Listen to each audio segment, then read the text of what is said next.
지난 1년간 대구의 출생아 수가 코로나19 기저효과 등으로 깜짝 반등했는데요.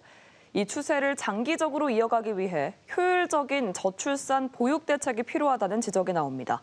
정혜미 기자가 보도합니다. 대구의 한 산부인과 전문병원. 진료를 기다리는 산모들로 북적입니다. 실제로 산모들도 많이 늘어가지고 진료 보는 것 자체도 굉장히 늘었고 저희 분만 건수도 작년 대비해서 거의 한 10% 정도 늘었다고.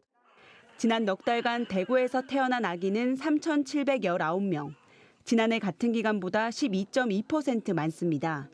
지난해 5월 이후 12달 연속 증가세로 30대 인구 유입과 코로나19 이후 결혼 증가 등이 원인으로 분석됐습니다.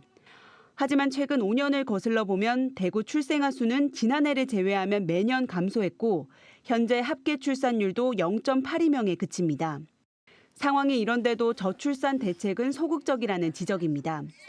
대구시의 출산 보육 정책 34개 가운데 25개는 난임 시술비나 출산 양육수당 등 전국 공통 사업으로 일회성 현금 지원이 대부분입니다.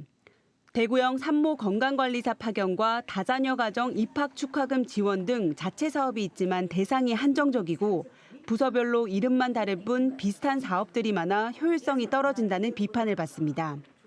일회성으로 끝나버려서 그 저출생에 대한 정책에 대한 어떤 연속성이 없습니다. 전담 보수가 없다 보니 정책 자체가 좀 흩어져 있어서. 전문가들은 단편적인 현금성 지원에서 벗어나 생애 주기에 따른 종합 대책을 세워야 한다고 말합니다. 정책들이 유기적으로 조금 연계가 되어야지 사업의 어떤 실효성들이 나타나지 않을까 싶고요. 사업의 어떤 지속성을 담보할 수 있는 출생아 수 반등이 일시적인 회복에 머물지 않기 위해서는 출산과 보육, 청년기까지 이어지는 연속성과 실효성 있는 정책에 대한 고민이 필요해 보입니다. KBS 뉴스 정혜미입니다.